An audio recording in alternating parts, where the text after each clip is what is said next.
우리가 어떤 개념이든지 그 개념을 얼마나 정확하게 알고 있을까? 그걸 정확하게 아는지 모르는지를 확인하는 가장 간단하고 명확한 방법이 있습니다.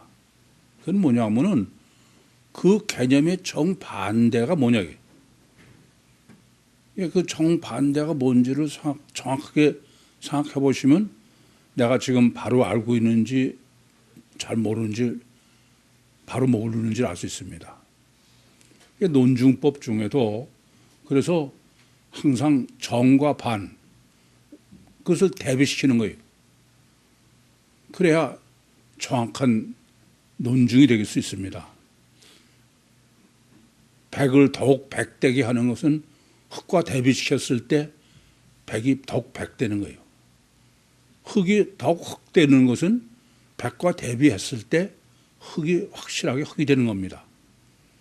그렇지 않고 백을 강조하고 흙을 강조해봤자 그건 백인지 흙인지 회색인지 잘 모르는 거예요. 제가 늘 기도할 때 살아계신 아버지 하나님 이렇게 기도를 합니다. 여러분은 살아계신 하나님이라는 게 어떤 개념으로 이해합니까? 그러면 살아계신 하나님이라고 기도하는 것을 바로 알려면은 그럼 살아계신 하나님의 반대가 뭐냐고요? 살아계신 하나님의 반대 개념이 뭡니까? 죽은 하나님이지, 그렇죠? 살아계신 하나님의 반대는 사시냐? 그래 안 그래요? 여기에 심각한 문제가 있는 거예요. 우리는 그냥 쉽게 살아계신 하나님과 반대니까 죽은 하나님, 사신이지. 아니 죽은 하나님이 어디 있어? 하나님이 죽을 수도 없고 죽은 하나님은 있을 수가 없어요. 그런데 여러분은 그냥 아무 생각 없이 그냥 살아계신 하나님과 살아계시다는 거지. 반대 개념을 생각해야 되는 거예요. 이게 전부 다 살아계신 하나님의 반대 개념을 사신으로 이해하는 것은 그건 자유신학 때문에 그래요. 그 사신론의 신학은 독일에서부터 그게 시작된 겁니다. 나치에 의해서 유대인들이 많은 사람이 가스실에서 죽어가는데 그때 유대교인이든 기독교이든 하나님을 믿는 사람들이 하나님한테 간절히 기도했어요. 그런데 다 죽지 않았습니까? 그래서 유대인들이 아니 하나님이 살아계시다면 이럴 수가 있냐 이거야. 그래서 그때부터 자유신학, 사신론이 신학적으로 등장하게 된 것입니다. 그럼 그때 말하는 사신이라는 것은 하나님이 죽었다는 것이냐? 아니 시공을 초월하고 그러는 하나님이 죽을 수가 있습니까? 그것부터 바로 아셔야 돼. 그건 무슨 개념이냐 하면은 성경적 사건 때는 하나님이 역사를 하셨다게.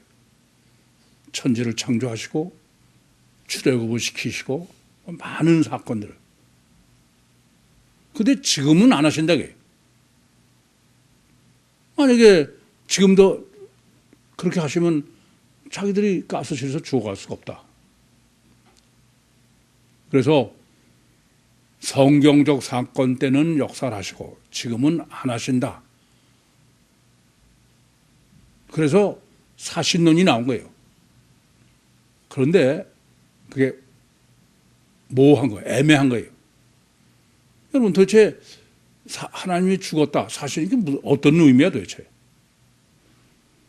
그렇지 않습니까? 이 점을 좀 깊이 생각하셔야 돼.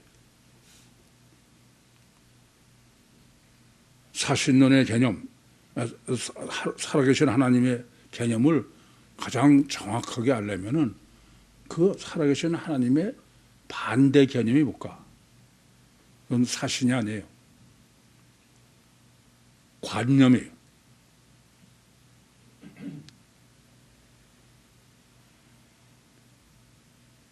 살아계신 하나님의 반대 개념을 하나님을 관념으로만 믿는다.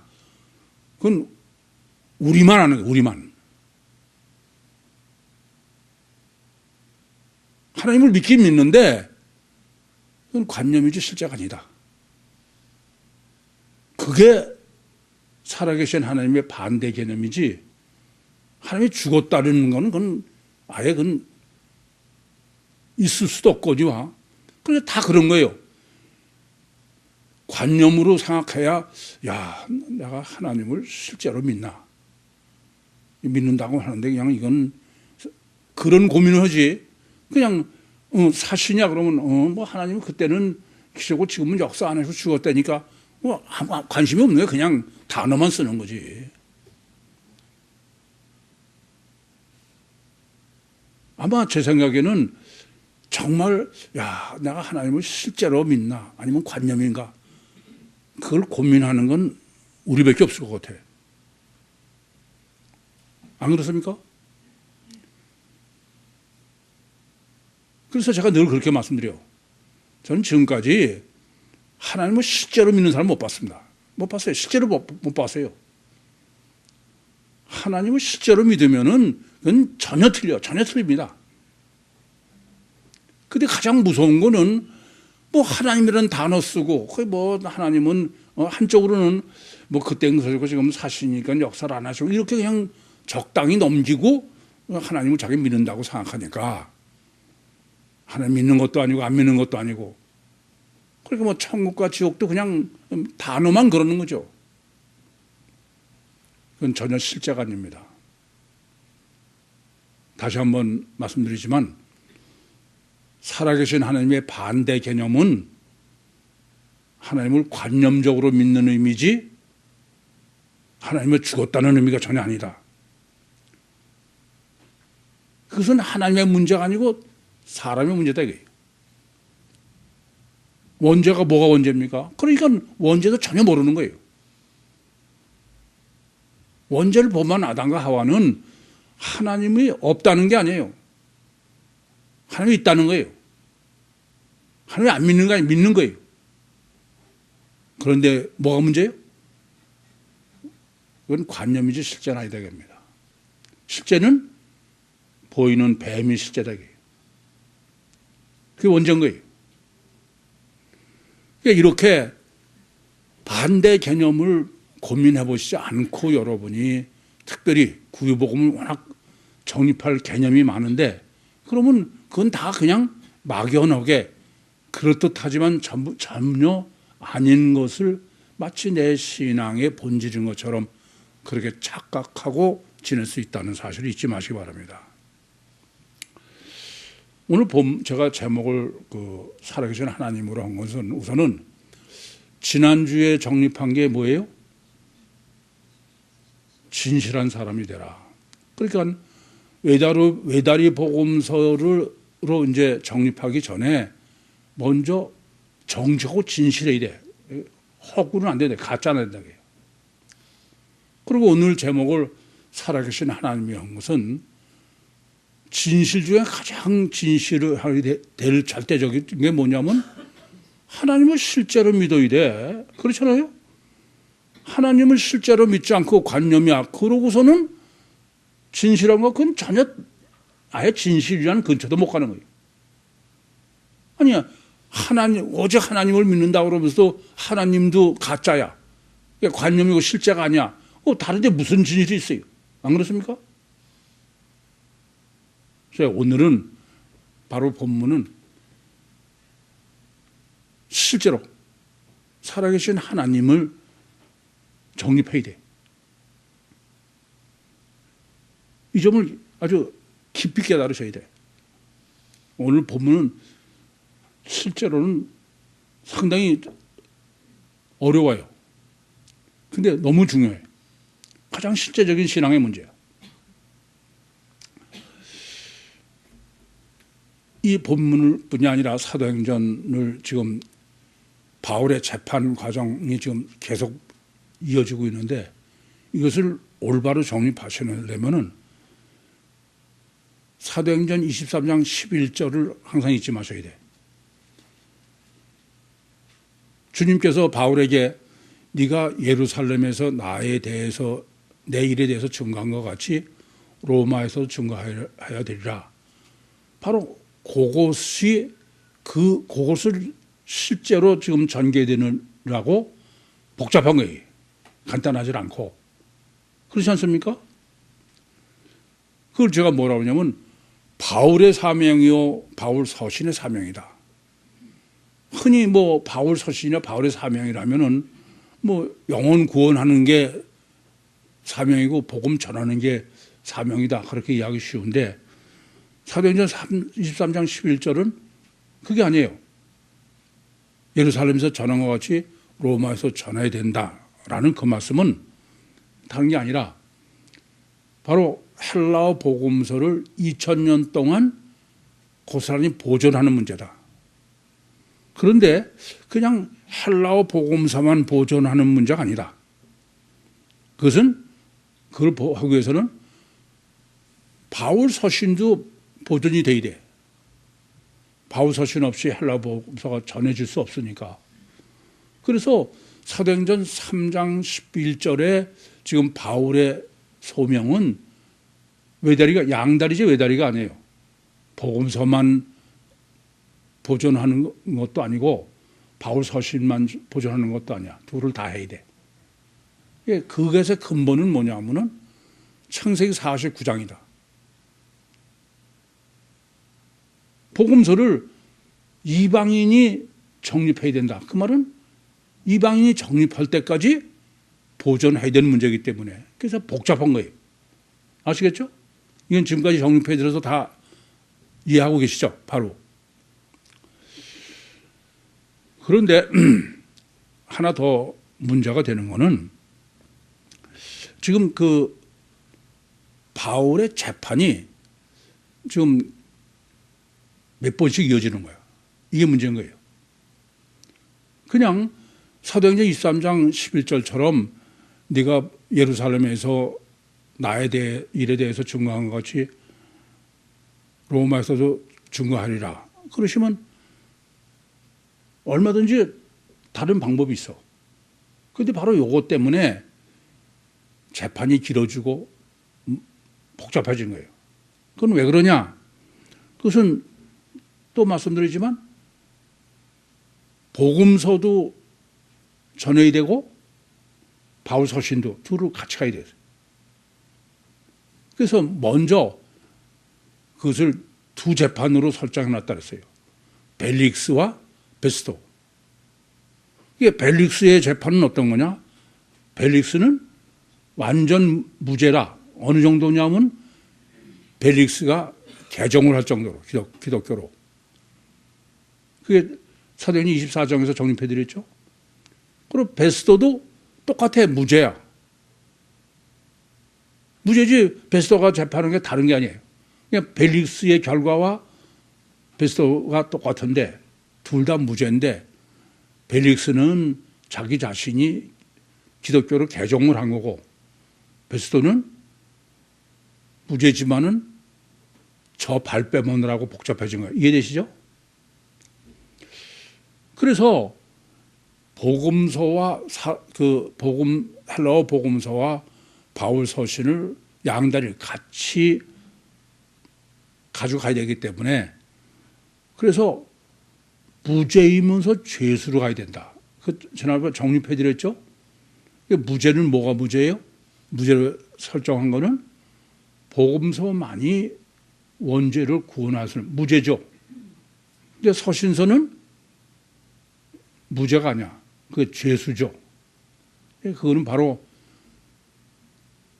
고스란히 보존해서 2000년 기독교를 전해야 되기 때문이다. 여기까지는 여러분이 지금까지 정립해서 잘 이해하고 계신 것입니다. 그런데 제가 문제가 되는 거는 첫째, 벨릭스의 재판이나 베스토의 재판이 보시면 내용이 똑같아. 그죠? 똑같아요. 그냥 뭐 유대인들이 고소를 하고 바울이 변론하고 그러니까 무죄다 이거예요. 그러면 그 똑같은 걸 왜 두 번씩 기록하냐고요. 요한복음 20장 30절과 31절에 예수님의 행적도 웬만한 건 다 생략하는데 전 그게 문제야.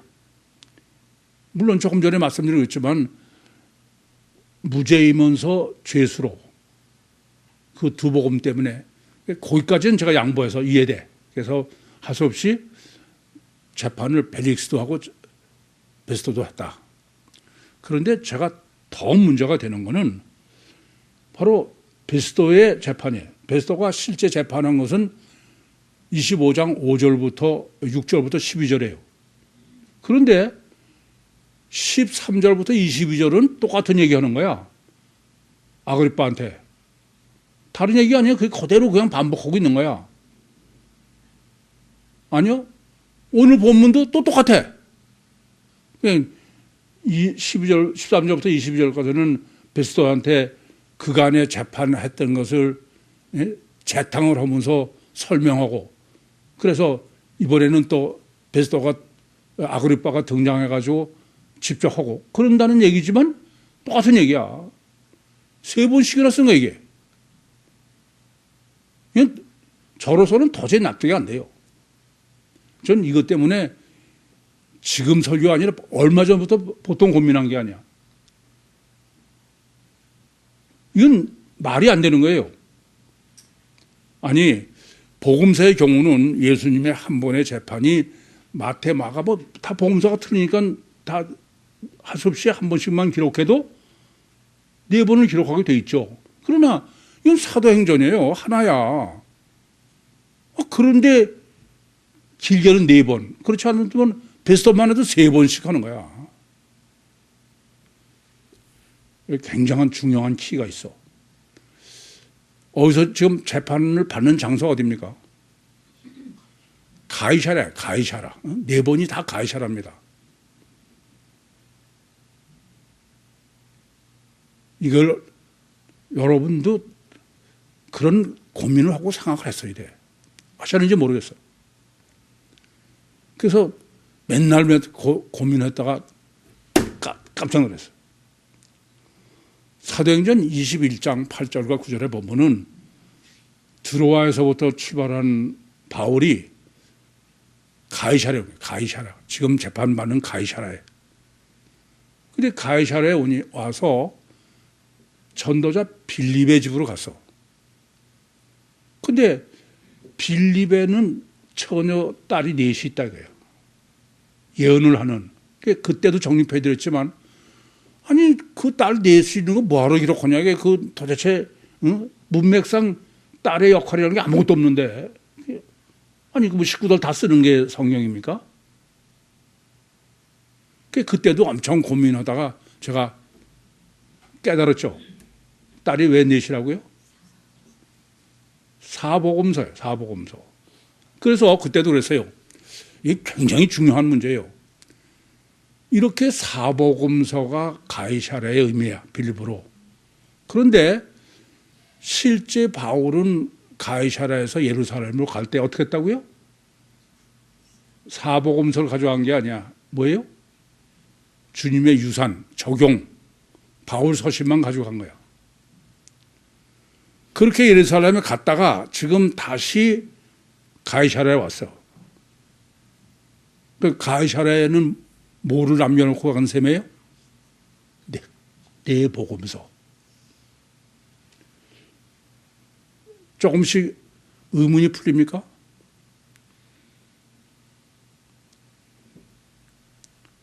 이건 다른 사람한테 얘기하면 저기 소설을 쓰나 그럴 거야.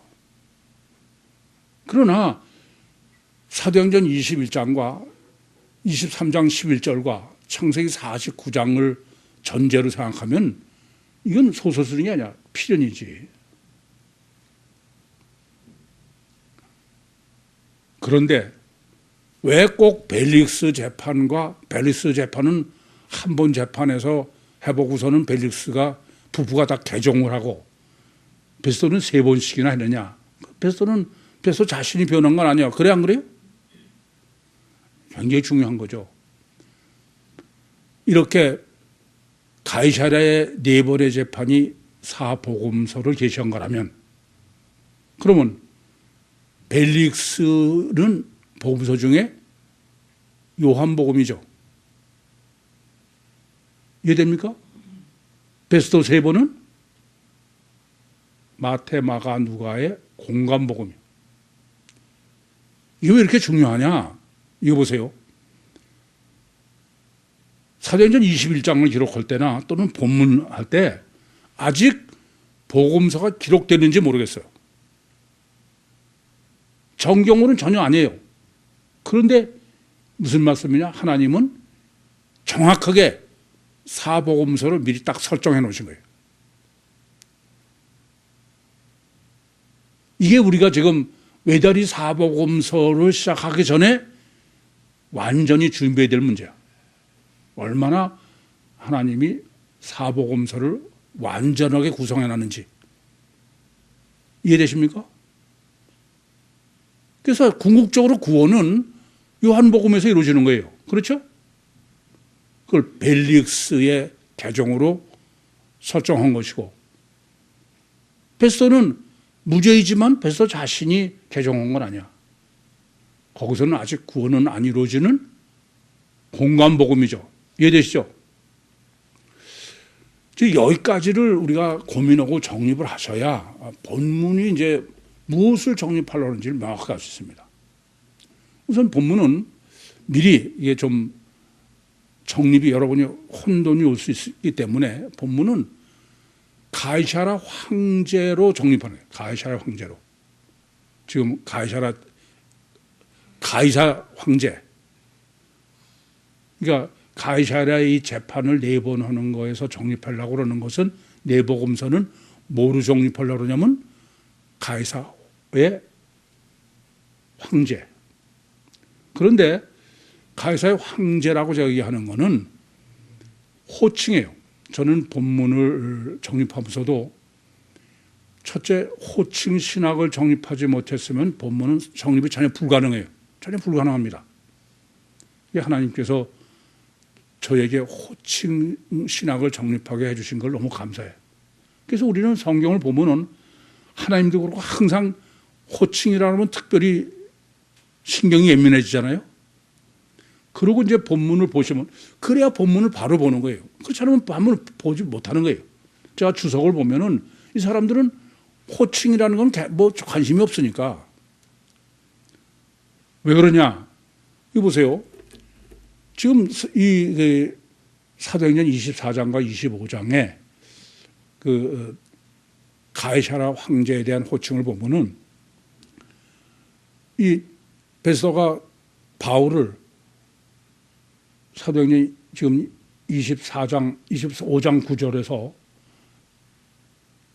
그냥 간단하게 암살당하고선 그렇게 처치해버리라고 한 거야. 그래서 네가 예루살렘에 가서 내 앞에서 재판을 받겠냐. 그랬더니 그때 바울이 상고했죠. 황제에게. 황제가 아니고 가이사에게. 그것은 베스더는 예상 못했던 일이 벌어진 거예요. 그런데 문제는 바울이 이와 같이 그 자기가 가이사에게 상고했다고 그랬을 때 호칭은 가이사야. 그게 10절이에요. 9절에 네가 예루살렘에 올라가서 내 앞에 재판을 받겠냐. 그런 다음에 10절에 바울이 가이사에게서 나는 재판을 받겠다. 그래서 12절에 배석자들하고 의논해서 바울을 가이사로 보내기로 한 거예요. 그때도 호칭이 가이사예요. 또 21절에 이제 아그리빠한테 설명할 때요. 이게 13절부터 22절에. 그때 21절에도 는 지금 베스더가 보내를 가이사를 그런데 가이사를 호칭을 써. 근데 같은 21절에 바울이 가이사에게 호소했다, 상고했다. 그럴 때는 황제를 쓴 거야. 같은 절에. 그러니까 21절에 바울이 황제한테 상고했다 할 때는 황제라고 했고 보내는 사건 자체를 얘기할 때는 가이사래요. 그리고 25절에 가서도 또 황제예요. 26절도 황제고. 그럼 첫째 가이사부터 정립하면은 가이사는 10절, 12절, 21절 다 사건 자체. 그러니까 실제로 로마로 가야 되는 그 행동에 초점을 맞추는 거예요. 팩트죠. 그때는 가이사야. 근데 그 다음부터 행동이 아니고 바울이 10절에 자기가 항거한다고 할 때 가이사로 했는데도 베스토는 가이사로 쓰지 않아. 황제로 쓰는 거예요.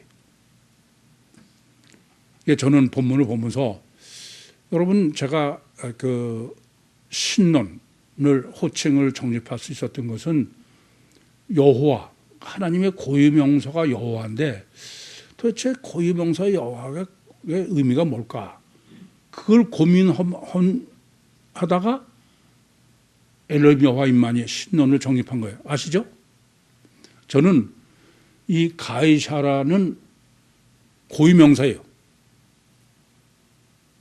다른 사람하고 저는 틀려. 가이사라를 이렇게 고유명사 가이사도 쓰고 황제로 쓰는 거면 저는 고유명사에 이제 고민이 되는 거예요. 그래서 제가 본문을 정립하면서 야, 내가 여호와 때문에 고민한 게 내가 한 게 아니구나. 본문 보면서. 그건 주님이 고민하게 하셨어. 마치 본문에서 가이사 고유명사하고 일반 명사인 황제 때문에 고민한 것이 증거하는 거예요. 어쨌든 이렇게 지금 사건 자체에 그 바울이 항소하고 상고하고 바울이 로마로 가고 이럴 때는 가이사를 쓴 거예요. 그런데 바울이 이제 황제한테 사건을 상소하는 거예요. 그때는 베스토가 말할 때 황제로 한 거예요.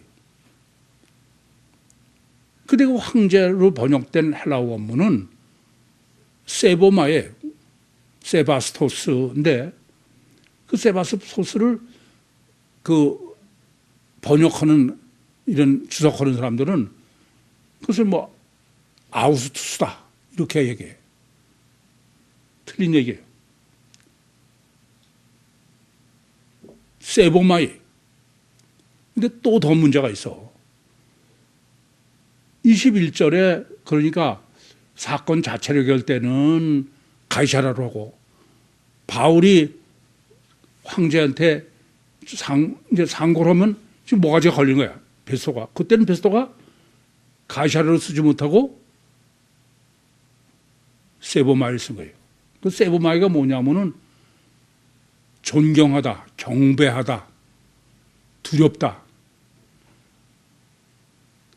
명확하게 우리가 알 수 있는 개념으로 하면 엘로힘이야, 엘로힘. 엘로힘은 어떤 신이에요? 이게 신에게 쓰는 거야. 신을 경배할 때. 잘하면 벌 주고, 복 주고, 잘못하면 심판하는. 아시겠어요? 신론의 엘로힘이다. 그러니까 가이사라 황제로 정립해 주려고 하는 것은 뭐예요? 신론이야. 엘로힘이에요. 그게 바로 24절이에요. 25절이야. 그런데 26절에도 똑같이 황제로 번역했지만 26절의 황제는 황제 세보마이가 아니야. 꾸리우스야. 주입니다. 무슨 말씀인지 아시겠어요? 그러면 이와 같이 객관적으로 존재하는 심판의 신 엘로힘을 세보마이로 했는데 그걸 왜 꾸리우스로 또 바꾸냐 이게요. 그걸 그냥 무슨 황제라고 그러니까 뭐 그게 그거겠죠. 아닙니다. 전혀. 그건 뭐냐 하면은 이제는 그 엘로힘 하나님이 직접 가게 직접 예레미야서 31장 32절 말씀처럼 직접 강림하셔서 직접 인간과 함께 하시고 직접 그냥 다시 말하면은 세보마일 때는 그냥 로마에만 있는 그런 황제였었는데 이제는 직접 관계된 거야. 더 정리를 하면은 그 가이사라 할 때는 단어는 썼지만은 그건 관접이야. 그렇죠?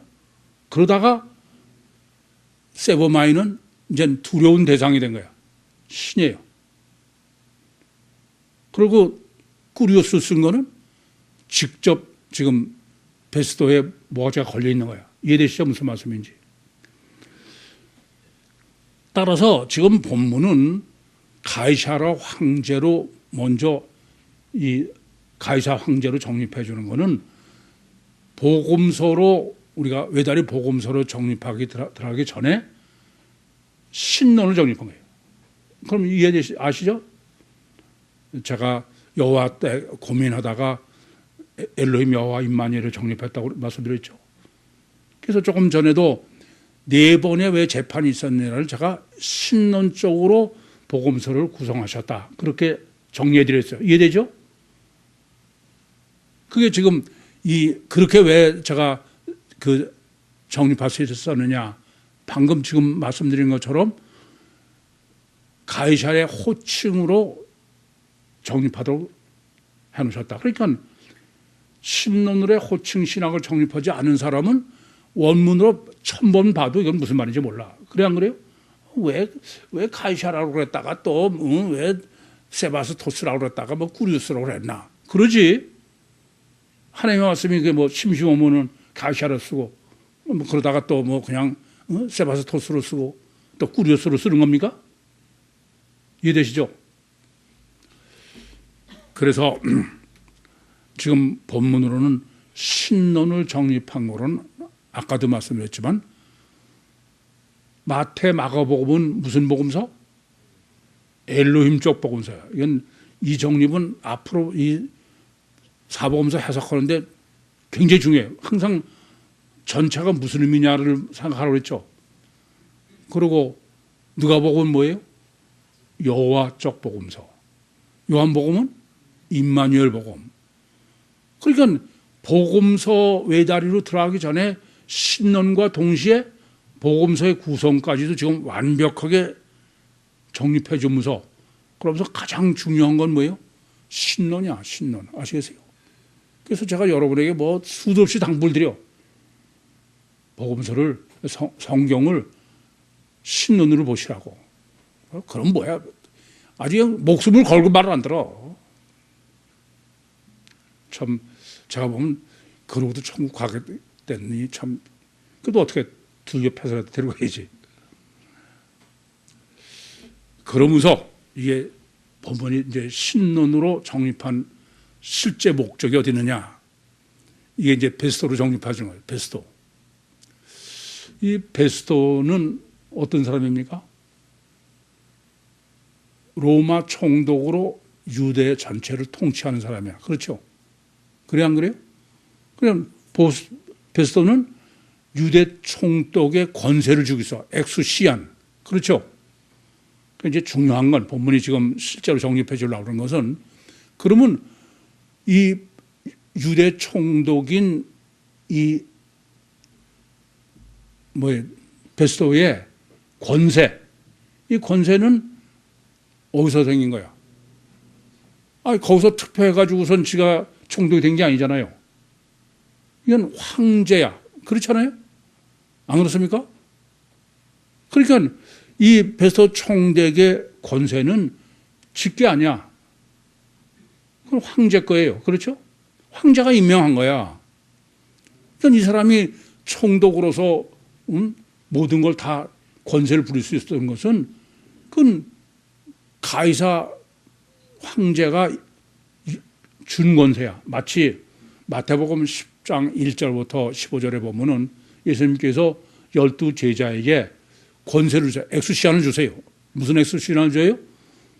귀신 내쫓고 병 고치고. 그러니까 제자들이 나가서 병 고치고 귀신 내쫓았어. 그럼 그건 지들 거야? 자기 거예요?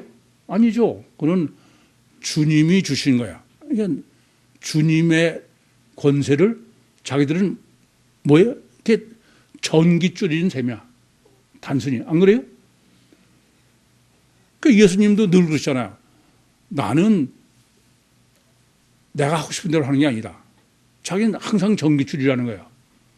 사람들은 뭐가 문제냐면은 전기줄이 아니고 지가 잘난 거로 지 거라고 생각한다는 얘기지. 어쨌든 그래서 지금 본문은 이런 얘기입니다.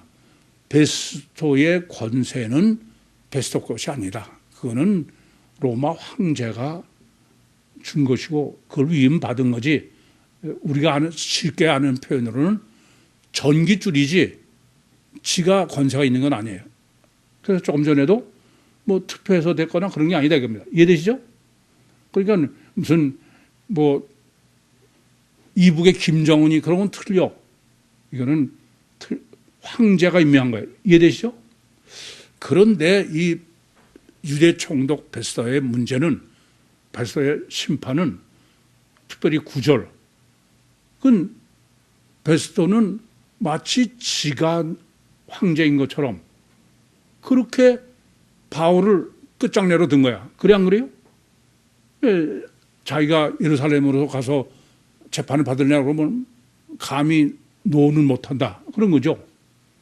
그러면 이때의 이 가이사 총독은 지금 자기가 가지고 있는 이 권세가 가이사 거로 알아요? 자기 거로 알아? 자기 거로 하는 거야? 자기 거로? 이게 본문의 지금 핵심이야. 전혀 가이사 황제는 의식도 안 하는 거예요. 마치 이런 거예요.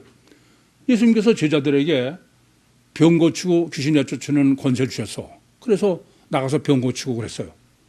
그러면 그게 지들 권세예요? 아니잖아. 그건 주님이 주신 거고 저희들은 전깃줄이지. 그런데 마태복음 뭐 14장 또 누가복음 다 파송 갔다 돌아온 제자들이 어떻게 되느냐. 기고만장하는 거야. 마치 저희들이 능력자인 것처럼 능력의 종인 거죠. 그래서 예수님한테 잔소리해, 충고해. 오병이어 표적 행하실 때 마태복음 누가복음에 보면 제가 보면은 참 인간이 이렇구나. 뭐냐면 이런 거죠. 예수 선생님, 지금 날이 다 저물어 가는데 그 먹을 거를 해야지. 지금 뭐 하는 거예요? 이런 식이야 이게. 기고만장하는 거지. 그야말로 천상천하 유아독조냐. 자기가 다 알고 독불 장군인 거야. 지금 본문이 얘기하는 베스토는 이런 사람이야. 그래 안 그래요? 그러니까 아니 바울을 그렇게 해서 처치해버리려고 했으면 원래대로 하면은 어떻게 해야 돼요? 가이사한테 전화를 걸든지 그렇잖아요? 편지라든지 이런데 이거 어떡합니까? 그래야 되는데 지 마음대로 하는 거예요. 지가 권세를 다 가지고 있다 이런 얘기죠. 이 점을 아셔야 돼. 그러니까 이 지금 베스토는 바울의 상고함으로써 싹 달라진 거예요. 무슨 말이냐면 바울이 상고하기 전까지는 마치 지가 왕인 것처럼 그래서. 그런데 바울이 상고하고 딱 나서는 지금 25절 황으로 바뀌는 거야. 신으로. 가이사는 관념으로서만 그냥 그러지 실제로 가이사 걸 가지고 지가 전깃줄을 해야 되는데 그건 다 없는 거예요. 지멋대로. 그러다가 실제로 바울 가서 이제 상고를 한다니까 두려운 신이 된 거예요. 내 생사를 좌우하는 실제적 존재가 된 거야. 이해됩니까? 이게 본문의 핵심이야. 실제로 총독은 황제의 권리를 그냥 위임받은 것 뿐인데. 그래서 지금 우리 지금도 많이 그러잖아요. 뭐 능력의 종이. 제가 보면 참 웃겨. 지가 무슨 능력의 종이야. 안 그래요?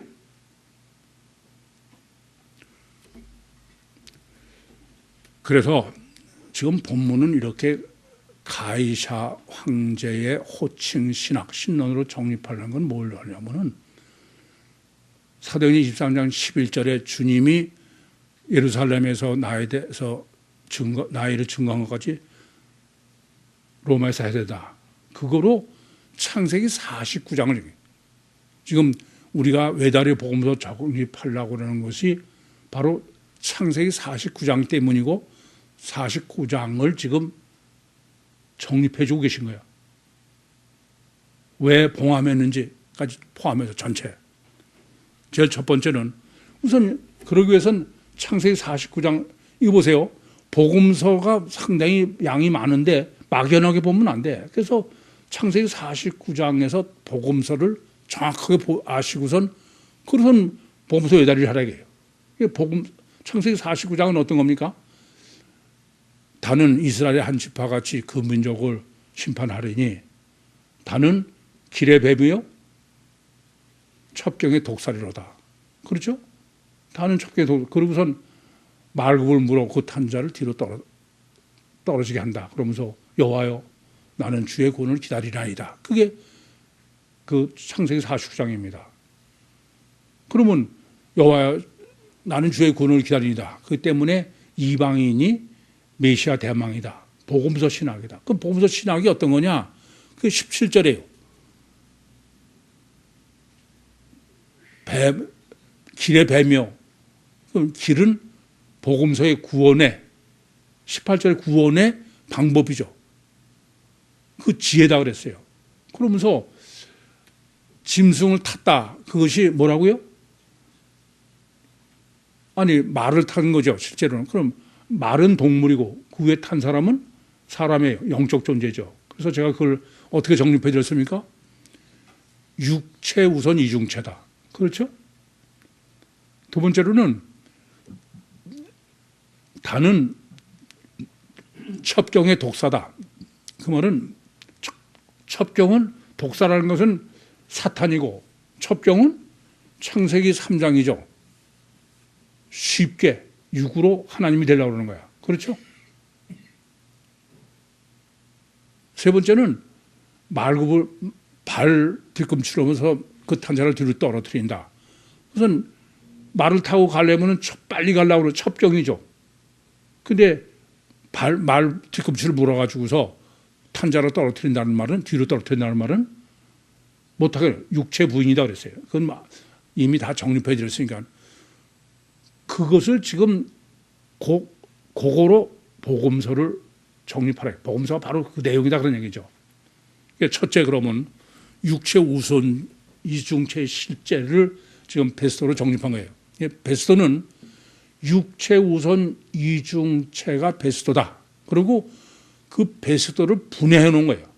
육체 우선 뭐가 육체 우선이냐면 겉사람은 뱁새요 육체 우선이고 가시적 결과만이 절대야. 그리고 속사람이 주체고 속사람은 영이에요. 그렇죠? 뭐 이중체는 더 말씀 안 드려도 다 아시죠? 그래서 어떻게 하냐면요. 겉사람은 뱁새고 육체 우선을 뭐로 설정해 놓은 거냐면은 아그리빠 왕이야. 그래서 아그리빠 왕은 본문에도 무슨 번이게 하고 위를 그냥 겉이 삐까뻔쩍하게 이렇게 강조하는 거예요. 육체 우선이에요. 그런데 실제 주체는 누구냐면 여기 보이지 않지만은 가이사 황제죠. 이해돼요? 그러니까 베스도의 육체 우선은 아그리빠 왕이요. 베스도의 속의 주체는 누구예요? 가이사 황제다 이겁니다. 이해되죠? 첫째는 이렇게 육체 우선 이중체 신학을 분해를 실제를 베스도로 정립해 준 거예요. 두 번째로는 원죄 신학을 정립한 거예요. 원죄가 어떤 거예요? 선악과를 따먹으면 네가 하나님이 된다. 그래서 육체 우선이와 가시적 결과만 절대고 철저하게 자기 중심이고 그렇다고 그랬죠. 마귀의 기름 부음. 그러면 그건 어떤 거냐? 보이는 게 절대고 자기 중심이야. 그리고 자기가 뭐예요? 먹고 하나님이 되는 우상이 되는 거야. 베스도가 지금 어때요? 마치 지가 가진 지 권세도 아닌데 가이사 권세가 지 거인 것처럼 이해되시죠? 그러니까 완전히 원죄를 지금 이 베스토로 설정해 놓은 거야. 이해되시죠? 그래서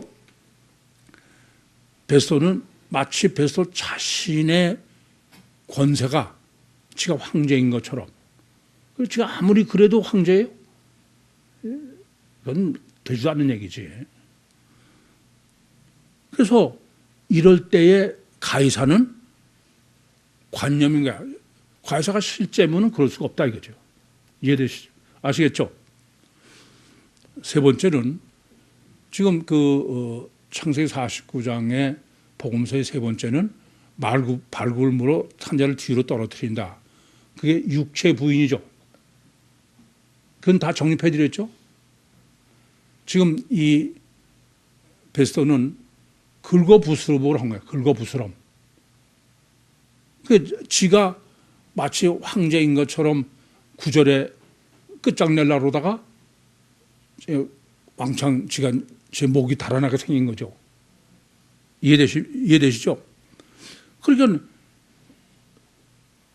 그야말로 교만한 거야. 지가 왕인 것처럼. 그러니까 가이사가 그때서야 신이 된 거예요. 두려운 대상이 된 거예요. 그전에는 전혀 대상도 아니었죠. 그리고 정말 자기의 모든 것을 주관하는 건 누구라고요? 가이사지 저 아니야. 이렇게 본문은 지금 우리가 전 정말 놀래요. 뭐냐면은 복음서 외다리로 시작하기 전에 신론과 지금 이렇게 하나님의 신에 대한 실제적인 그것을 이중체 신학에, 원죄 신학에,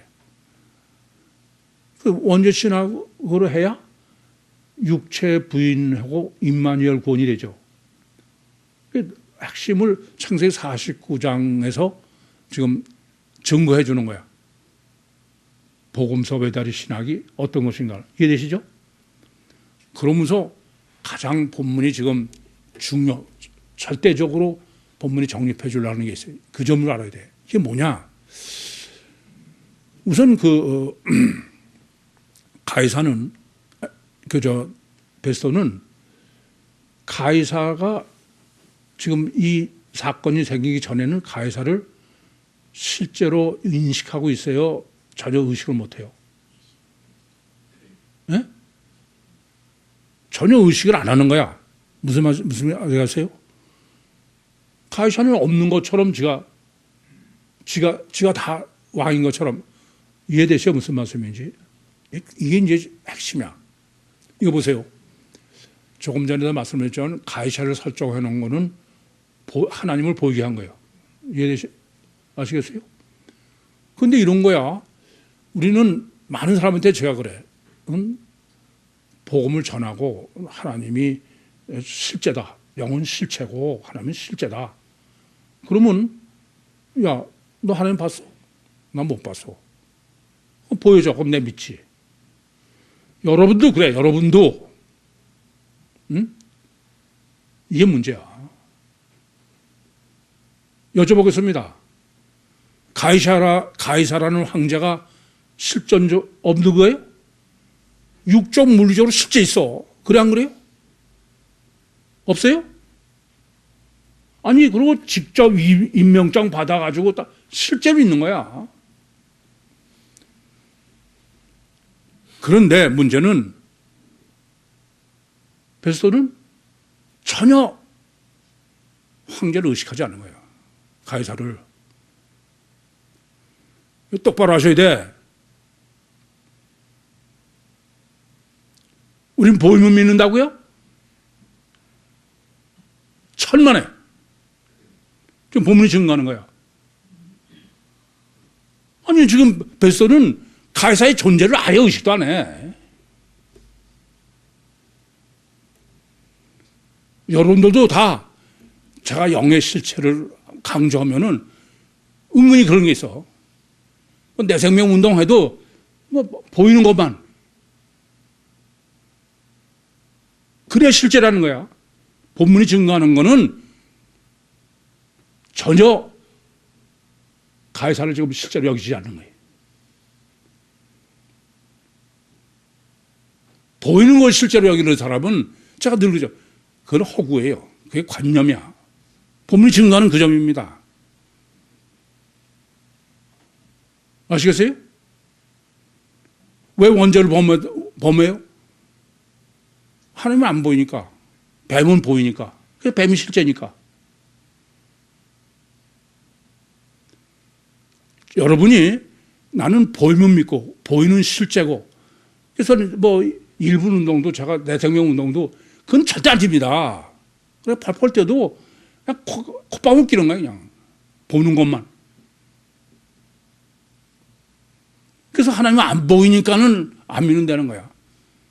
실제로 못 믿는다는 거예요. 가시는 실제인데도 안 믿는데요? 관점인데요? 그건 인간을 전혀 잘못하시는 거야. 인간은 바로 아담 후손이에요. 더군다나.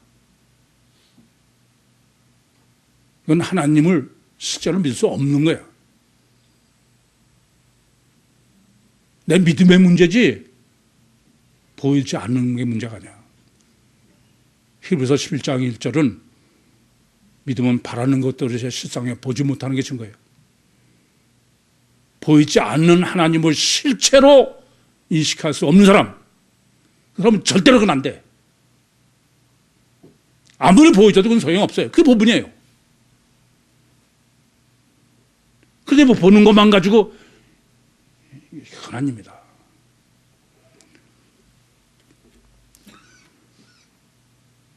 하나님은 보이는 게 아니면 안 되는 치명적 약점을 가지고 있다고 생각하는 인간이기 때문에 다 보이는 걸 하셔서 천지창조도 보이잖아요. 창조, 로마서 1장 20절 말씀처럼 창조해 놓으시고 다, 아니 원인이 없이 이게 어떻게 있어? 애굽에서 재앙을 타 홍해를 마른 땅으로 만나를 먹고, 그래서 인간은 보이지 않으니까 금성아지면 믿을 것 같아. 전혀 잘못하시는 소리야.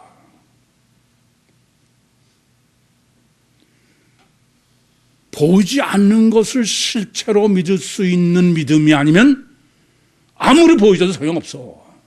여러분, 영적 문제를 육적인 방법이나 육적으로 내가 해결하겠다. 그 사람은 이미 그건 아닌 거예요, 전혀.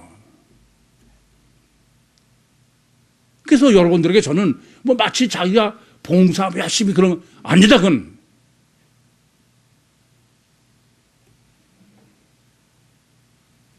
이 점을 하셔야 돼.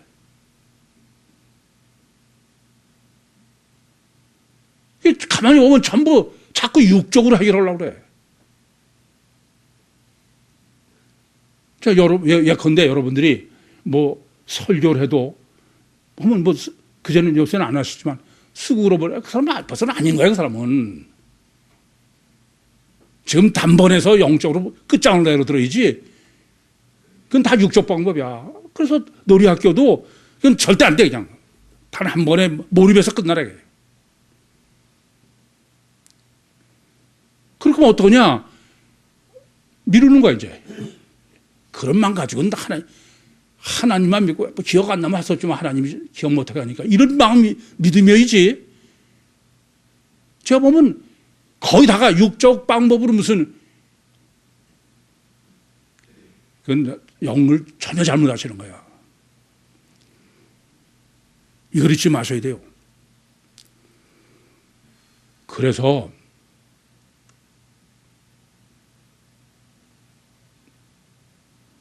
복음서를 봉함해 놓으시는 거예요. 어떻게 하면 실제냐? 아무리 보여주고 채먹고 안 돼요.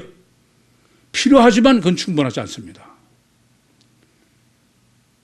제일 첫 번째는 지금 보면 외다리 복음서를 준비시키는 제일 첫 번째는 원리적으로 아니야. 원리적으로. 아시겠어요? 원리적은 놔두고 결과가 뭐예요? 결과만 그 사람은 안 되는 거야.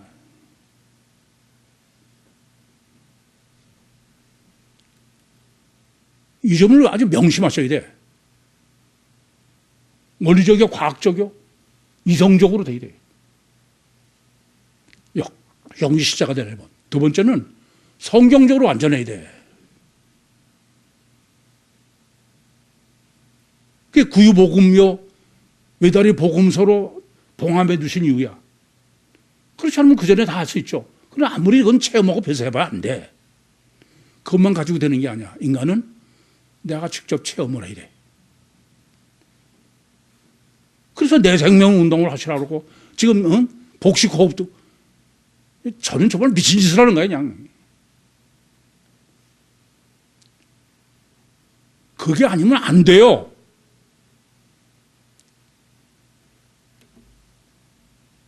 정신 차리셔. 보이는 건 관념, 이건 실제가 아닙니다. 그게 본문이 아주 무서운 거예요. 주님은 질문하시는 거야. 그래, 가이사가 육적이고 물리적이 아니냐? 근데 베스터는 관점인 거예요, 그게. 하나님은 아무리 보여줘도 소용없어. 그거 되는 게 아니야. 잊지 마세요. 원인론이어야 돼. 원리적이어야 돼요. 두 번째는 성경으로 완전해야 돼. 내 체험으로도 완전해야 돼. 그래서 오늘 제목은 살아계신 하나님. 살아계신 하나님이 살아계신 나한테 살아계신 하나님이 되려면, 실제가 되려면 첫째는 본문이 증거예요. 하나님이 두려워야 돼. 두려운 존재를 해야 돼. 우리는 뭐 사랑의 하나님, 물론 사랑의 하나님이죠. 제가 늘 말씀드리죠. 하나님을 실제로 믿느냐 안 믿느냐는 하나님을 얼마나 실제로 두려워하느냐예요. 우리는 육체 우선이고 그래서 얼마든지 넓힐 수 있어. 실제로 하나님을 얼마나 두려워하냐 이게 실제로. 다른 때 같으면 그런데 하나님을 실제로 하면 못하는 거지. 어쨌든 본문은 지금 베스트로 정립해 주는 거는 하나님이 실제 살아계신 하나님이라면 하나님을 실제로 두려워해야 돼. 근데 제가 보면 없어. 두 번째로는 하나님이 살아계신 하나님이라면은 육체 우선을 부인해야 돼. 죽어야 돼. 아시겠어요? 정말 내가 하나님을 믿고 얼마나 육체를 포기할 수 있냐 이거야. 자책하면 아니야 그냥. 말은 뭐 하나님은 머리털까지 다 세신다 그러면서도 주님은 지가 잘났지 다. 내가 심판 다 하고 안 해 이건.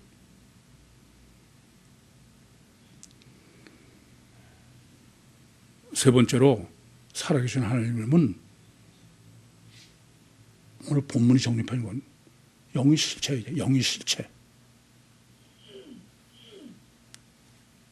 보이는 실체가 아니라 안 보이는 영이 실체예요. 아시겠어요? 이걸 명심하셔야 돼. 그러다 금방 가서 뭐 보이는 건 그건 아니에요. 몇 년을 해봐도 안 되더라고.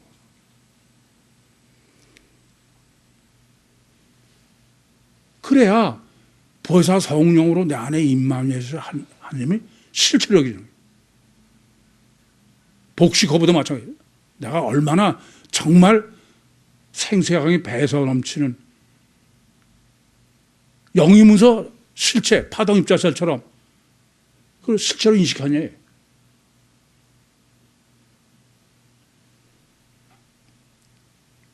살아계신 하나님은 뭐 어마어마한 일 해결되고 그러니까 하나님을 사랑해서 믿어? 그건 아니야. 그건 다 관념이야. 예수님께서도 네 머리털까지 다 세신다고 그랬어요.